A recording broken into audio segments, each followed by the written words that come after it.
Hey, everyone, and welcome to episode 97 of Cell and Gene, the podcast. I appreciate you for tuning in. I've had the pleasure of working with my guest on various projects for Cell and Gene. Back in early 2024, he was an expert panelist on a Cell and Gene Live I moderated that was titled How to Reduce Batch-to-Batch Variation in Cell Therapy Manufacturing. That's on demand on Cell and Gene, by the way, so you should go check it out. My guest has written brilliant guest articles for publication on Cell and Gene, and now he's on the podcast. I'm talking about one of the best in the space, Omkar Kawalekar, Ph.D., Senior Manager, NextGen Therapies Manufacturing and Supply Chain Lead at Deloitte Consulting. As a manufacturing and supply chain lead for Deloitte's NextGen Therapies, or NGT, consulting practice, he played a really important role in shaping the industry by working with emerging biotechs as well as established pharma companies and bringing complex therapies to patients globally. His focus has been on solving the manufacturing and value chain challenges with innovations in digital technology and operating models. Omkar earned his PhD under Dr. Carl June at the University of Pennsylvania, where he focused on the biomechanisms of CAR T cell expansion and anti-tumor activity. And by the way, Dr. June was my guest on episode 28, so be sure to go back and give that a listen. Hey, Omkar, thanks for being on Cell and Gene, the podcast. Thanks for your time. I'm so happy you're here. Well, thank you for having me here. And it's honestly a pleasure and an honor to be on this side of the podcast, given that I've been a pretty faithful listener of this podcast in the past. So thank you for having me here. Oh, wonderful, wonderful. All right. So before we really get going into our discussion here, tell us a little bit about yourself, your background, and your role with Deloitte. Happy to. My background is that I was actually a lab rat, and I'm still very much a researcher at heart. So I was fortunate enough to be trained under Dr. Carl June at the University of Pennsylvania in Philadelphia, where I did my PhD in cell and gene therapies, particularly looking at how CAR T cells grow and function. When I graduated in 2015, the cell and gene therapy industry was very much in its infancy stage. And I wanted to learn the business operations behind cell and gene therapies. So I decided to join consulting, and Deloitte and its life sciences leadership very quickly realized in 2016, 2017, that the decade-old ways of working in the traditional pharma space is really not going to cut it, especially as these new advanced personalized therapies become the way of the future. And we are actually in the future today. So with the mission to bring these curative medicines to the patients in need, we started what we call as NextGen Therapies practice back in 2017.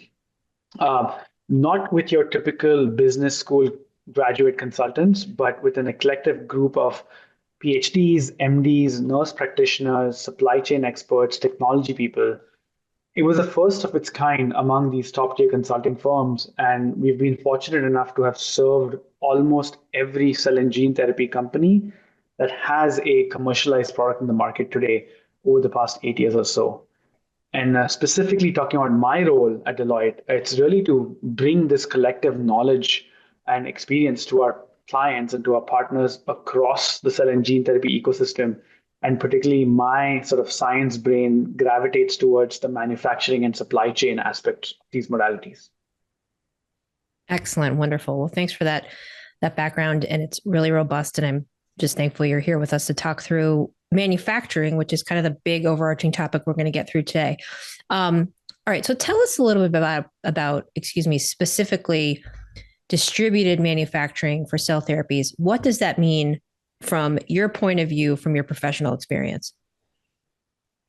So I get this question quite a bit, and I would like to start by maybe clearing out some confusions around the term distributed manufacturing and how it's sometimes mixed with the phrases decentralized or point of care manufacturing. Mm-hmm. Each one has a very unique definition and value proposition that it brings out. So let's start with that, right? So decentralized manufacturing involves setting up of multiple smaller scale manufacturing sites that may be closer to the site of care, so your hospitals or regional centers. But each site operates somewhat independently following a standardized sort of protocol.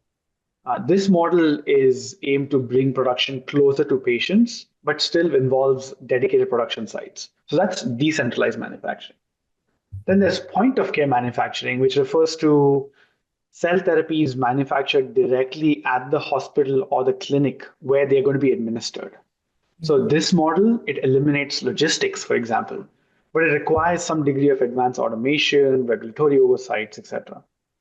Now, the question was distributed manufacturing and how it's different. So this actually refers to a network of manufacturing sites that are centrally coordinated, but they are spread across different locations.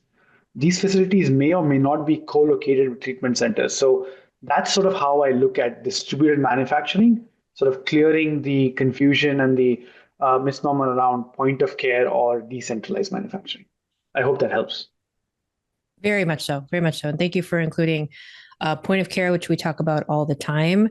And so, really explaining the difference between all three is really helpful. Okay. So then, what role do you see distributed manufacturing models playing when it comes to capacity constraints and even, like supply chain risks in the cell and gene therapy space? Yeah, again, a question that I think about and tackle a lot very often. So, the main objective of distributed manufacturing, at the end of the day, let's level set on that. It is really to improve access of these life-saving therapies to patients at large, right? So, how does distributed manufacturing really achieve this goal? So, there are three main ways that I've seen this actually play out. One is expanding capacity without creating any central bottlenecks. Two, as you said, de-risking supply chain. And three is accelerating market access while lowering the costs. So we'll go to each one of them individually, if you don't mind. So first one, expanding access, right? And here I'm referring to scalability and flexibility. So if you think of distributed manufacturing, leveraging multiple manufacturing sites, again, they may be fully owned, partially owned, either through a partner, the CDMO. The idea is to scale production without overwhelming a single location, a single facility. So in simple terms, it's supporting scaling of operations more effectively. So by spreading manufacturing across your different manufacturing sites, companies are able to better manage capacity constraints and respond to fluctuations in the demand, especially in the field of cell and gene therapies, which is a major critical pain point. So that's expanding capacity. The second piece was how does it de-risk supply chain? So most cell therapies, as you know very well, they require just-in-time manufacturing and just-in-time delivery. Has strict cold chain logistics, and it makes it very vulnerable to like delays, temperature excursions, any geopolitical disruptions that are unplanned for. So having a distributed network, it reduces the reliance on these long distance shipping, potential disruptions in supply chain that may be caused by localized issues like natural disasters, political instability, pandemics, etc. So the geographical diversification, in simple terms, it ensures that the production can continue even if one site faces challenges. And lastly, accelerating market access. So by placing facilities closer to key patient populations, companies are able to reduce the turnaround time, lower transportation costs, enhancing patient access. Ultimately, the idea is to allow for better alignment with like local regulatory requirements, market demands, while broadening access. So if you really think of the future perspective, the cell therapy 2.0, the industry is really shifting towards this next gen distributed models. Things like automated AI-driven microfactories are helping production to be scaled without really increasing the need for manual labor. So this is where I feel the concept of distributed manufacturing can really help bring these productions closer to patients without compromising the quality and the potential success of these therapies. Sure. Makes sense.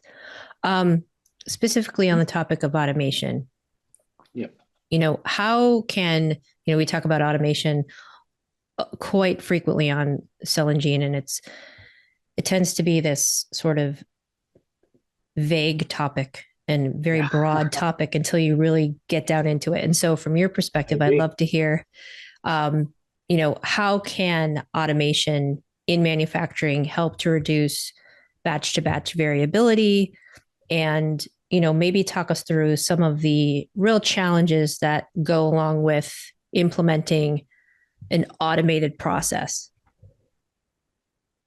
Yep, and you're absolutely right. I think the phrase automation, Gen AI, they're just being used very loosely in the industry right now without really pinpointing on the real, fit for purpose use cases. So when you think of automation, there is a maturity continuum to that automation, and this is how we sort of talk about it in the industry as well.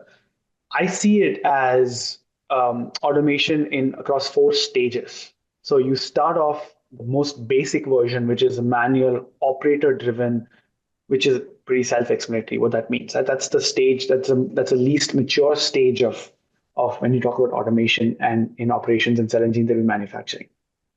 The second stage is semi-automated systems. So this is like an emerging stage, I would say. Some unit operations like cell wash, expansion, those can be automated, but still require some degree of human interventions. So that's stage two. Stage three is when you have fully closed automation. And this is like the next level. As I said, many of the industry leaders I've seen in this space are moving in here when you're talking about end-to-end operations of unit operations. Sorry, end-to-end automation of unit operations. So the entire workflow, right from cell selection to expansion to formulation, it's all automated in a closed system. And then the truly advanced, and I don't think people have really reached there yet, but they're not too far from it either. Stage four is where you have the whole AI orchestrated smart factories, or what's also called as the lights out autonomous manufacturing. This is where the processes are continuously being adapted for each patient, for each batch. What we also use a term called as self-optimizing systems. So you have machine learning models that do predictive deviations and make real-time corrections. So these are the four stages of automation. Now, back to your first question, which was how can automation help reduce that variability? We've seen it play out in 2 to 3 different ways, and let me elaborate on it. One is data-driven bioprocess monitoring. So you're allowing real-time tracking and real-time intervention to maintain optimal, let's say, culture conditions when your cells are being expanded. So that's one. Two, automated unit operations. As I mentioned earlier, cell selection, cell expansion, all of these processes, to the extent that can be standardized and you minimize human intervention, that can actually help reduce any potential variability that is brought by the human touch. And then thirdly, there are a lot of closed system bioreactors so that they integrate a lot of robotics, which not only help reduce variability due to human intervention, but also contamination risks and ultimately improves consistency. So these are some of the ways that we have seen automation really help with this variability issue that you talked about. Mm-hmm. But there are challenges. There are challenges in implementing these automated processes. And we've actually seen some of these pain points in the real world. So let me lay out a few of them to you. So one is the legacy infrastructure and the regulatory inertia. It's just that existing sites, when they were built, 5-10 years ago, they were not built to integrate fully automated workflows, unfortunately. So it requires a lot of retrofitting. So that's a lot. That's a huge effort that's required to actually retrofit these legacy facilities and infrastructure.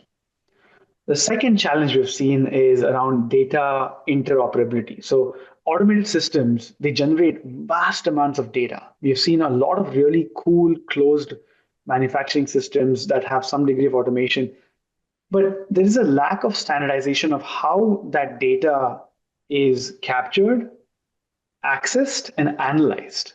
So it makes the whole integration piece very difficult around data. The third piece is cost. the cost versus the ROI, the return on that investment dilemma.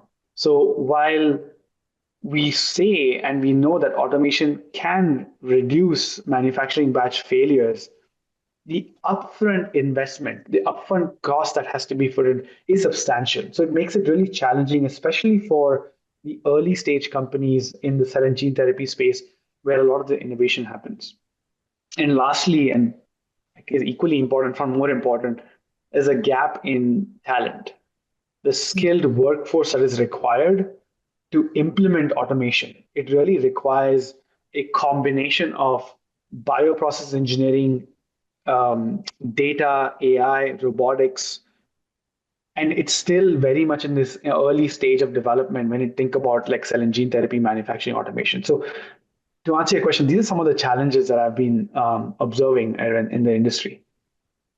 Yeah, sure. And this is just an observation, more so than a question. But when you mentioned so these buildings that were built 5-10 years ago, were already in need of retrofitting. But when you really think about it, that's not that long ago. And so the pace at which this is moving, you have these entire buildings and infrastructures that need to already be, like you said, retrofitted is kind of mind blowing. I mean, that's not that long ago. So I guess that's my point is the pace at which this is moving. I don't think anybody around 5 years ago or 10 years ago when they were building out these buildings that, oh boy, exactly. It's just interesting is my point. No, I agree. And Erin, just to build on that point, by no means do I want to downplay the efforts that have already gone and the efforts that we are seeing some of our clients and some of the other cell and gene therapy manufacturers putting in now to be ready in the next 2 to 3 years. Like we're not too far away from like truly stage 3, stage 4 level automation when it comes to cell and gene therapy manufacturing. So kudos to the industry for coming together to actually really think about the future and that foresight that is being built, that has been ingrained in the minds as they build these facilities, by no means should be downplayed. For sure, absolutely, 100% agreed. I wanted to talk a little bit about the digital technology and data analytics side of this. So, how can these digital technologies and data analytics be leveraged to optimize these manufacturing processes to enable more, like we talked about, the efficiency behind distributed production? And what are those digital technologies? Yeah, great question. And that is something we're actually living and breathing now. And the reason I say that now is, up until a couple of years ago, cell and gene therapies, the industry was sort of trying to show this as a proof of concept to the world, right, to the medical field, saying that this is something that is worth taking a serious look at, as that's worth investing in. And now that we have gone through that first phase, that first hump of proving, the next phase is really about how to drive more optimization and efficiencies. And as I said earlier, expand the access of these therapies. And we are in the digital age today, right?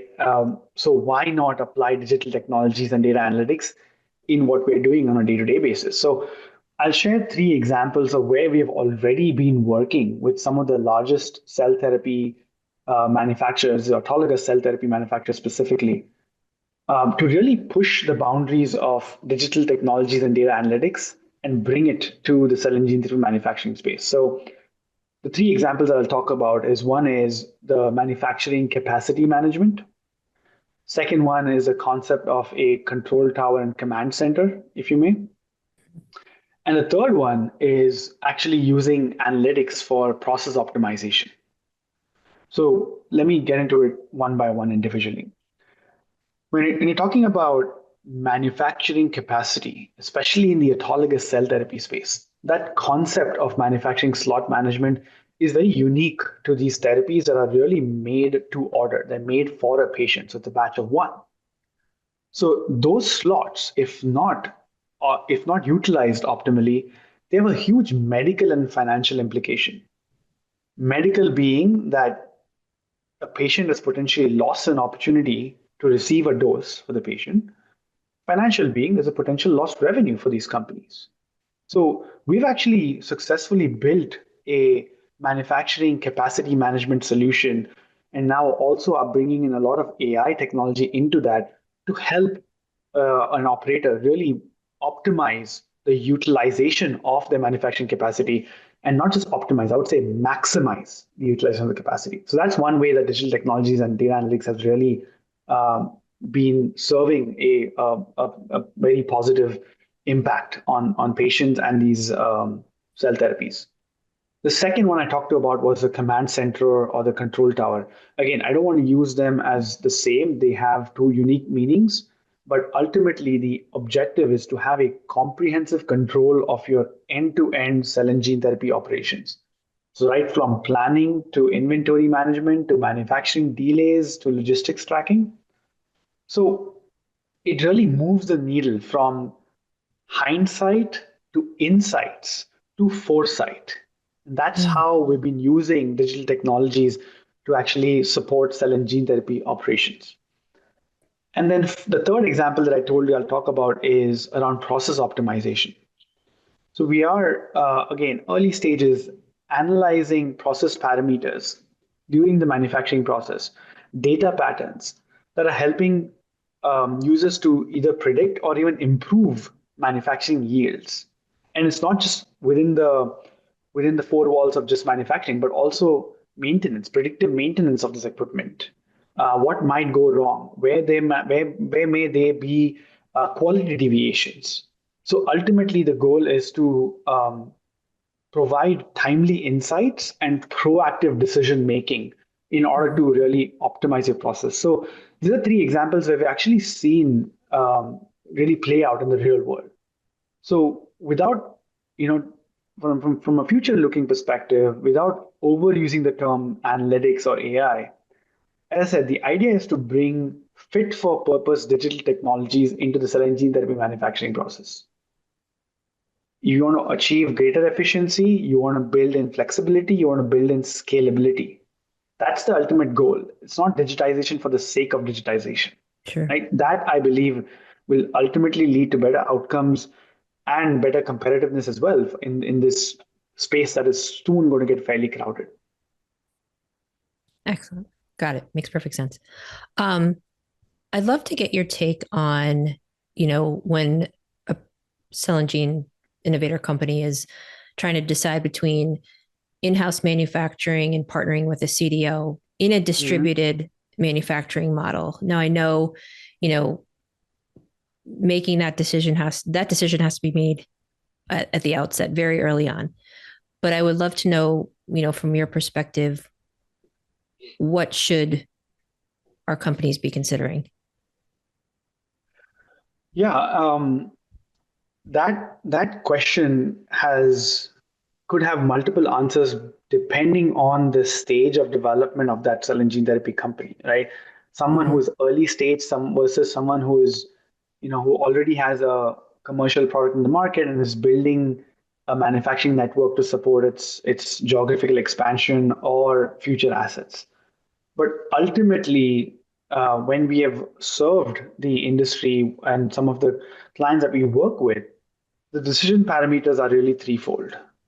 One is time to market, two is control and flexibility to both scale up or scale down when need be, and three is the strategic fit within your manufacturing network strategy, with your overall manufacturing network strategy. So, whichever decision you make in a CDMO you pick, or whether you want to go in-house or outsource, it's these three main criteria that any cell and gene therapy company is looking for, and trying to see which partner is going to help me get to all of these three, right? So when we have helped companies assess a partner, for example, we've built a framework, an assessment criteria that talks about these five different topics or attributes, if you may. One is around the breadth of the portfolio of services that a CDMO may provide. For example, is it just process development and manufacturing, or do they also do analytical development? Do they also do regulatory filing help? Do they also do logistics? So the breadth of the portfolio becomes important. Second topic is the history with the regulators, as well as their existing quality and compliance um, processes in place. That is extremely crucial when you're thinking of a CDMO partner. Mhm. Third parameter, or the third sort of topic in that, has been market presence. And what I mean by that is both a market reputation as well as the overall perception of those CDMOs, and how they've been performing in the past across different geographies. Fourth is just the ways of working, the execution, the implementation, and how consistent are they in delivering and providing the services that they promised. And surprisingly, the last, and maybe that has the least weightage, was really the cost. Again, an important topic. And of course, in this cost constrained environment, that is a very important topic, but somehow it still ranks fifth in that priority list of assessment criteria when you think about identifying a CDMO partner. Sure. Okay, so based on everything we've covered today, throughout the rest of 2025, and even in the next handful of years here, what would you say is your message, best practice, advice, that type of thing, to small and emerging cell and gene therapy biotechs concerned about manufacturing? Yeah, and Erin, I'll keep this message short. Distributed manufacturing isn't really a solution just for today's capacity challenges. That is one of the few ways that lays the foundation for the next era of cell and gene therapy manufacturing. So I sincerely urge the community to be very thoughtful but deliberate about embracing these innovations, embracing digitization in cell and gene therapy manufacturing.